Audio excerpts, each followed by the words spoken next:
Em nome do Pai, do Filho e do Espírito Santo. Amém. Vinde, Espírito Santo, enchei os corações dos vossos fiéis e acendei neles o fogo do vosso amor. Enviai o vosso Espírito, e tudo será criado, e renovareis a face da terra. Oremos. Ó Deus, que instruíste os corações dos vossos fiéis com a luz do Espírito Santo, fazei que apreciemos retamente todas as coisas, segundo o mesmo Espírito, e gozemos sempre da sua consolação, por Cristo Senhor nosso. Amém. E que pela intercessão da Virgem Maria, nós possamos receber a unção do Espírito Santo para termos entendimento e discernimento daquilo que será proclamado neste momento. Ave Maria, gratia plena, Dominus tecum, benedictas tui mulieribus et benedictus fructus ventris tui, Iesus. Santa Maria, Mater Dei, ora pro nobis peccatoribus, nunc et in hora mortis nostrae. Amém. Amém. Olá, povo de Deus, a paz de Jesus. Eu me chamo Flávio Augusto.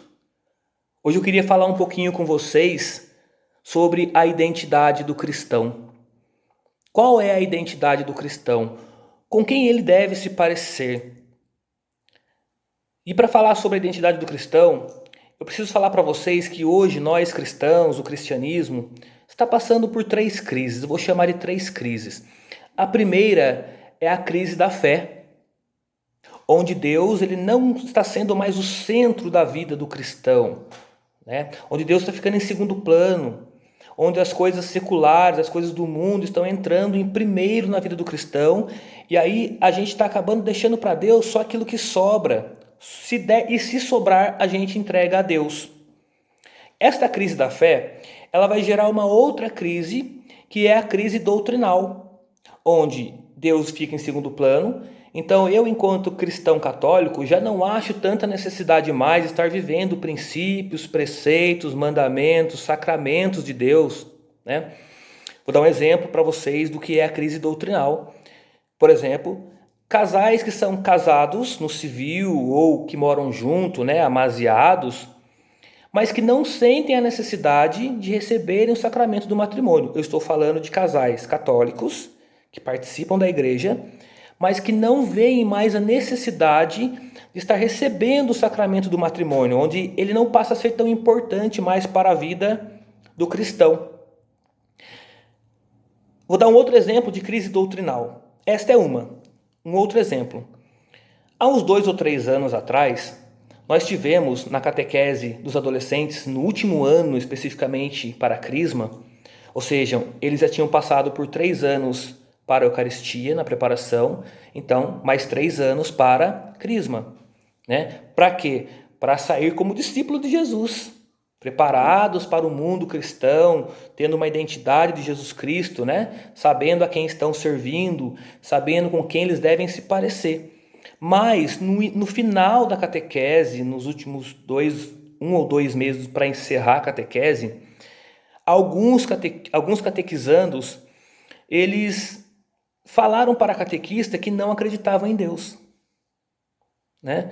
Que eles não acreditavam em Deus, mesmo fazendo a catequese e encerrando, eles não acreditavam em Deus. Por quê? Por causa da internet, por causa de outras coisas que eles vão vendo, conversa de outras pessoas, né? Que vai seduzindo, que vai iludindo um pouco. Então eles não disseram que não acreditavam em Deus, mesmo terminando a catequese, né? E aí, nessa mesma turma de catequese, as catequistas resolveram então passar o filme Paixão de Cristo, né? Para eles poderem assistir. Por que passar o filme Paixão de Cristo? Porque o filme Paixão de Cristo é para mostrar como nós cristãos devemos ser, com quem nós devemos nos parecer na vida, na missão, na crucificação, na morte e na ressurreição de nosso Senhor Jesus Cristo, até a cruz, porque somente após a cruz, sofrimento, é que nós veremos a glória de Deus. É isso que Jesus estava ensinando para nós na cruz. Então o sangue derramado de Jesus foi para a purificação do nosso pecado, para que nós pudéssemos ter uma identidade de novo como a dele em Deus. Então o filme Paixão de Cristo não tem nada melhor do que o filme Paixão de Cristo para mostrar para nós qual é a nossa identidade de cristão. Mas eu digo para vocês que foi um escândalo, porque alguns pais foram reclamar sobre o filme. porque dizendo que precisava ver a classificação do filme, porque alguns adolescentes não podiam ver sangue, e aí não conseguiam dormir direito, né? Mas eu quero dizer uma coisa muito séria para você que é pai, que é tio, que é avô. Nossas crianças, nossos adolescentes, nossos jovens, eles estão assistindo pornografia, sim, os nossos. É claro que não é perto da gente, né, meu povo? Eles estão maratonando séries na televisão, em redes sociais, de 10, 12 horas, que falam sobre suicídio, sobre adultério, sobre vampiro, sobre monstros, sobre o demônio. Mas não podem ver Jesus Cristo, o Salvador, na cruz. Então eu pergunto para vocês, se eles não podem, se nós cristãos não estamos podendo ver Jesus na cruz, aquele a quem somos chamados a imitar, a se parecer, com quem é que nós vamos nos parecer então? É o que está acontecendo no mundo hoje, né? Ou nós vamos nos parecer com nada, ou com qualquer coisa. É exatamente isso que está acontecendo. E não é à toa que tem muita criança, muito jovem, muito adolescente com ansiedade, depressão e muito suicídio. Porque nem mesmo os pais estão querendo se parecer com Cristo. Então, como é que eles vão ter um exemplo de ser cristão se ninguém mais quer ter uma identidade de Jesus? Então, hoje, eu vim trazer um pouquinho para vocês sobre essa questão de identidade. E eu vou precisar falar sobre duas coisas. Peço a sua paciência, né? Porque às vezes o vídeo fica um pouquinho longo, mas eu espero ajudar você, né? Para que nós possamos voltar, enquanto cristãos, principalmente nós cristãos católicos, a termos a nossa identidade em Jesus Cristo. Então eu vou ter que falar sobre duas coisas. Primeiro, criação divina. E segundo, teoria da evolução.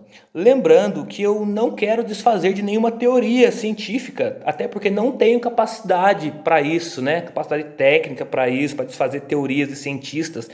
Mas o que eu quero trazer para você é a verdade que vem da boca de Deus. E aquilo que foi sendo colocado na nossa cabeça nos últimos anos com o modernismo, tirando Deus do centro para colocar somente a ciência, onde muitas vezes a gente nem para analisar se aquilo é muito coerente ou não.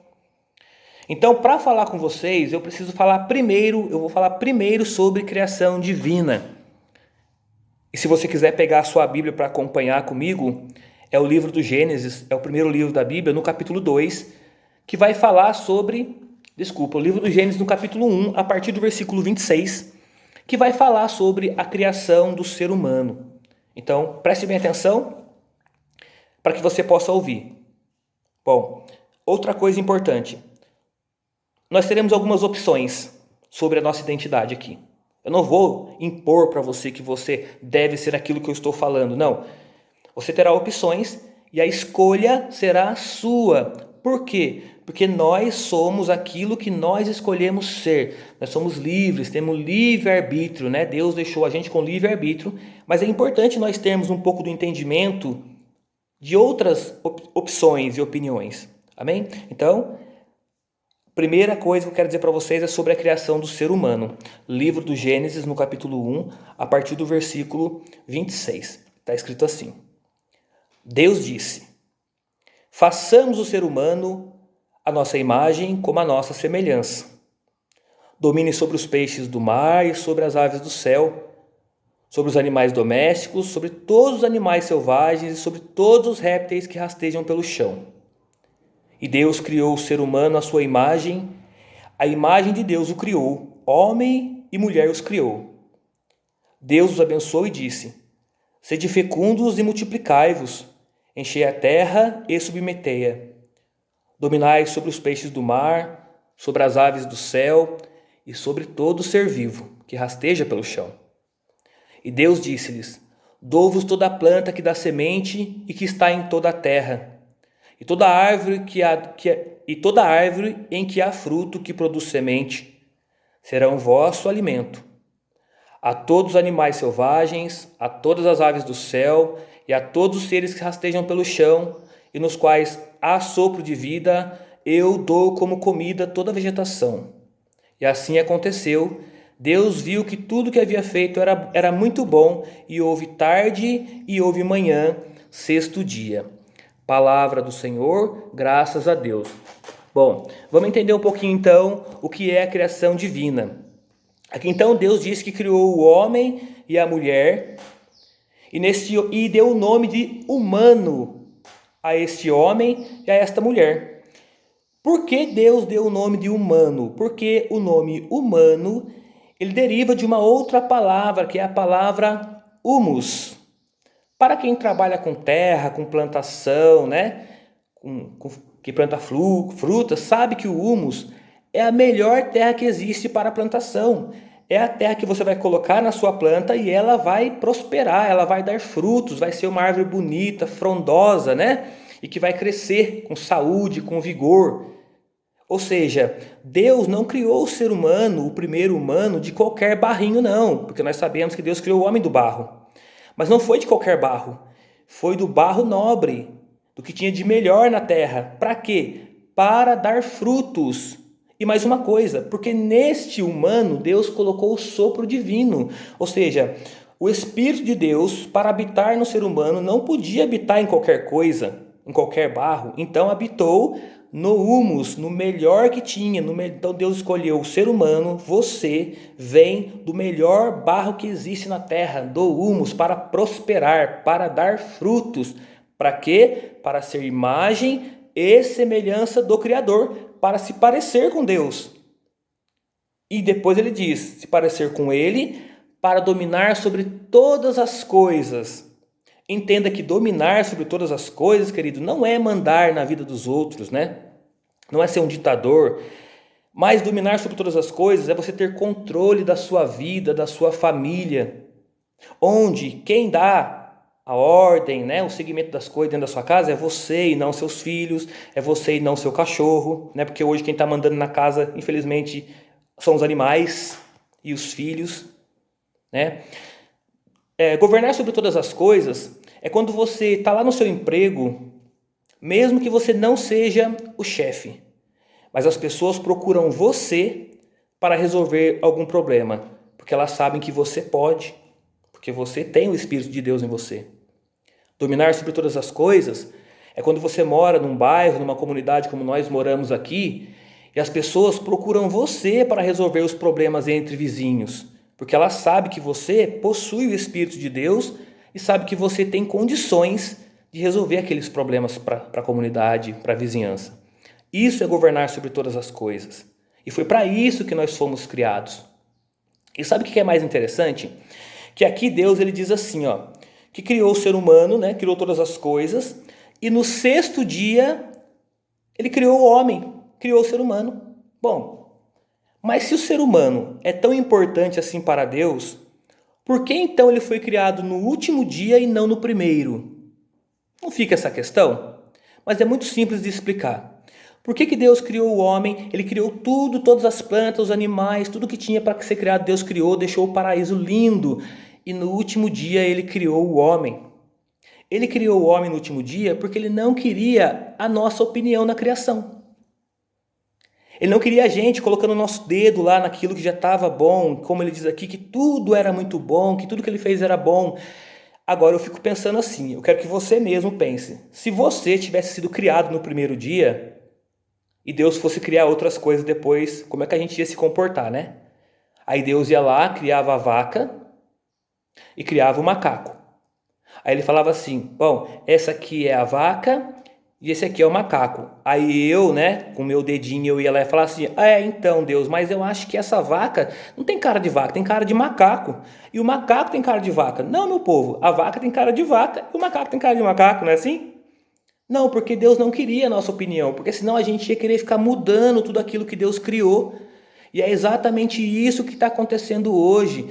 Quando o homem ele sai da presença de Deus lá do paraíso, ele começa a querer mudar as coisas que Deus, porque o homem quando ele sai da presença de Deus, né, por causa do pecado, ele perde o sopro divino. Aquele sopro divino que deixava o ser humano como imagem e semelhança, ele não habita mais o ser humano. Então o homem sai da presença de Deus. Não foi Deus que saiu da presença do homem, foi o homem que se afastou da presença de Deus. E aí então começou a fazer as coisas com as próprias mãos. É o que está acontecendo hoje no mundo. Todo mundo tentando mudar aquilo que Deus criou, porque parece que é melhor, porque vai ser melhor. Mas nós bem sabemos que observando nem tão profundamente assim, que não está dando certo o que o homem está fazendo hoje sem Deus. Né? Então nós fomos criados para sermos imagem e semelhança do Criador com o sopro divino. É por isso que Jesus Cristo morreu na cruz, para pagar essa nossa dívida que era impagável diante de Deus, que é o pecado do ser humano se afastar de Deus. Então Jesus Cristo morre na cruz, derrama seu sangue na cruz, para que nós possamos, para que essa nossa dívida seja paga com Deus, uma dívida que era impagável. E a única maneira de nós podermos pagar isso é adorando nosso Senhor Jesus Cristo. É se entregando a nosso Senhor Jesus Cristo através do batismo, onde através do batismo nós voltaremos para a família de Deus. O Espírito Santo, aquele que foi perdido por nós mesmos lá no paraíso, se torna para nós de novo fundamental. Lembrando que o Espírito Santo habitar em nós não é mérito nosso, não é porque eu sou inteligente, não é porque eu sou rico, não é porque eu pago, mas é graça por causa do sangue de Jesus. Estar unido ao corpo, estar unido a Deus de novo, é por causa de Jesus. Tudo que nós recebemos de Deus é por causa de nosso Senhor Jesus Cristo. Por isso que nós precisamos estar sempre ligados com Jesus, sempre na oração. Tudo que nós fazemos na igreja, ou para Jesus, ou para Deus, não é para que Jesus me ame mais. Quando eu vou para a igreja, forçado, obrigado, não é para que Ele me ame mais, porque Ele já nos amou primeiro. Ele deu a sua vida mesmo antes de nos conhecer. Ele já nos amou primeiro. Ele já nos resgatou do nosso pecado, mesmo sem saber qual seria o nosso pecado. Jesus nos resgatou a todos nós. Então, o que eu faço na igreja, o que eu faço para Jesus, a minha participação na igreja com Jesus, onde a igreja é o corpo místico de Cristo, né? Não é para que Ele me ame, mas para que eu possa amá-lo mais. Então, sempre fazer de coração aberto para Jesus tudo que eu faço. Eu costumo dizer assim, né? Eu aprendi, né? Que muitas vezes a gente quer fazer uma oração, mas a gente está cansado, está com sono, né? A gente começa a rezar e dorme, aí dá uma despertada de novo. A gente fala, meu Deus, será que eu não estou rezando direito? Será que Deus não está ouvindo? Eu vou dizer uma coisa para você. A oração que você faz com sono, com preguiça, muitas vezes não quer fazer, mas vai lá e faz assim mesmo, é a oração que mais agrada o coração de Deus. Por quê? Porque qual seria o motivo de você estar rezando cansado e com sono, se não fosse por causa dele? Então essa oração para Deus tem muito valor. Então quando você estiver cansado, com sono, com raiva, reze assim mesmo.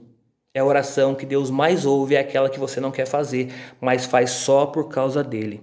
Então, entenda, meu querido, eu quero dar esse início para você. Então isso é criação divina.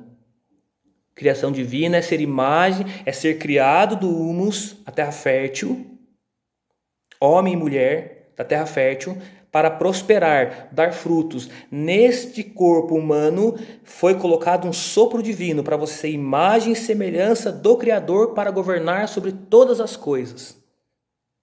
É o Espírito de Deus que conduz você. Por isso a importância de você resgatar a sua identidade de cristão. Viver profundamente as coisas de Jesus. Bom, e o outro lado da história é a teoria da evolução. Eu quero repetir que eu não quero desfazer nenhuma teoria, nem tenho capacidade técnica para isso, mas eu vou colocar aquilo que Deus colocou no meu coração para estar transmitindo a você. Bom, o que é teoria da evolução? Segundo Charles Darwin, e isso foi o que a gente aprendeu na escola, né?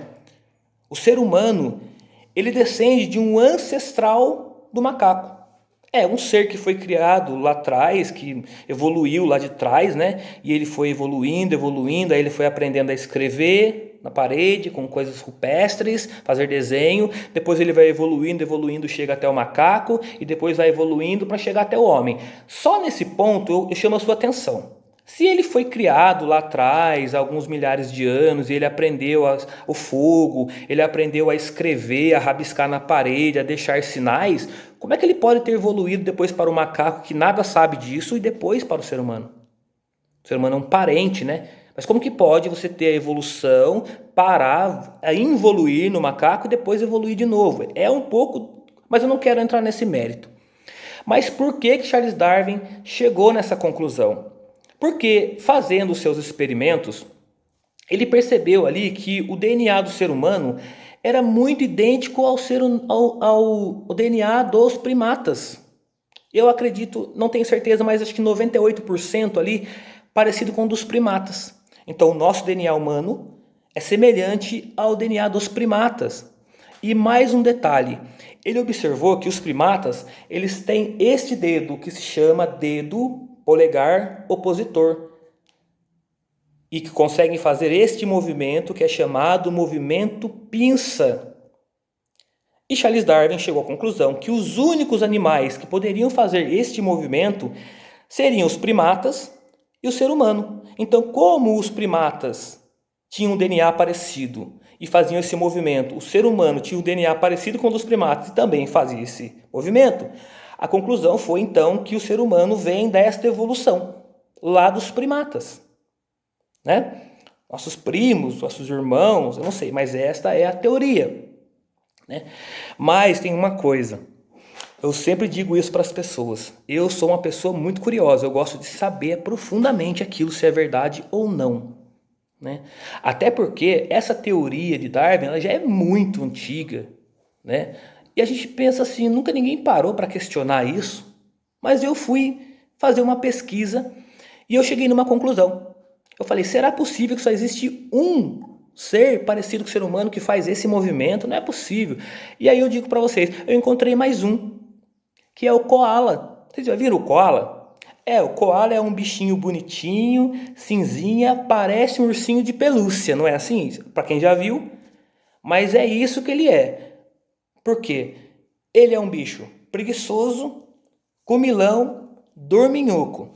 Ele mora nas regiões da Austrália. E lá, quando pega fogo na floresta, aqueles ambientalistas, eles precisam entrar na mata para tirar o koala. Por quê? Porque a mata está pegando fogo e ele não sai. Ele fica lá sentado, comendo, dormindo e morre porque o fogo vai queimá-lo. Então ele é um bichinho preguiçoso, comilão, dorminhoco. Então eu encontrei mais um. Então nós temos os primatas e temos o koala. Onde é que eu quero chegar com você, meu querido cristão católico? Nós aprendemos o que é criação divina. Imagem e semelhança do Criador, que tem sopro divino, que veio do barro bom, do humus para prosperar e para governar sobre todas as coisas. Então eu digo para você, essa é uma opção. Agora, você pode acreditar que você veio do macaco. Se você é uma pessoa brincalhona, gosta da cambalhota, é piadista, não para, é ansiosa, vai para todo lugar, você pode ser filho do macaco, porque isso é genético. É genética pura. Então se alguém disser para você assim, ó, nossa, você é muito brincalhão, você não para, você não fica quieto nem um minuto, você pode falar assim para a pessoa, não posso fazer nada. E é genético, vem lá do meu pai ancestral, do macaco. É mais uma opção. Ou se você é uma pessoa preguiçosa, dorminhoca, comilona, não quer trabalhar, não quer estudar, não gosta de igreja, não tem tempo para Deus, você pode ser filho do koala. Porque também é genético. Quando eu disse para vocês que seria opção, você tem 3. Você pode escolher uma. E nenhuma delas estará errado. Mas o cristão católico precisa ter esse entendimento de que ele não é qualquer coisa. Quando Deus criou todos os animais, todas as coisas, então todos os animais foram criados até o 5º dia. Se você ler o livro do Gênesis, lá no capítulo 1, você vai perceber isso. Todos os animais foram criados até o 5º dia, mas o ser humano foi criado no 6º dia. E Deus viu que ele era muito bom. Por que Deus criou todos os animais até o 5º e ele criou no 6º? Para mostrar para você e para mim e para todos nós cristãos, todo ser humano, que nós não somos animais. Foi isso que nós aprendemos na escola. Somos animais racionais. Não, não, não. Deus está dizendo para mim e para você, nós não somos animais, nós somos filhos de Deus, imagem e semelhança do Criador, para dar frutos e governar sobre todas as coisas. Bom, por hoje é só isso. Então, eu espero que eu tenha ajudado você um pouquinho a refletir. É claro que você não precisa concordar comigo em nada. Mas o que eu estou passando para você é aquilo que Deus coloca no coração para que você possa ter a sua identidade de cristão resgatada e para que todos os seus problemas de ansiedade, depressão, de dor, de doença, todos eles possam ser resolvidos. Porque quando o Espírito Santo passa a governar a nossa vida, todos os problemas e crises, principalmente os da identidade, que está sendo um problema muito grande no mundo hoje, o cristão é aquele que vai resgatar outras famílias para Deus. Amém? Fiquem com Deus. Louvado seja o nome do nosso Senhor Jesus Cristo e para sempre seja louvado.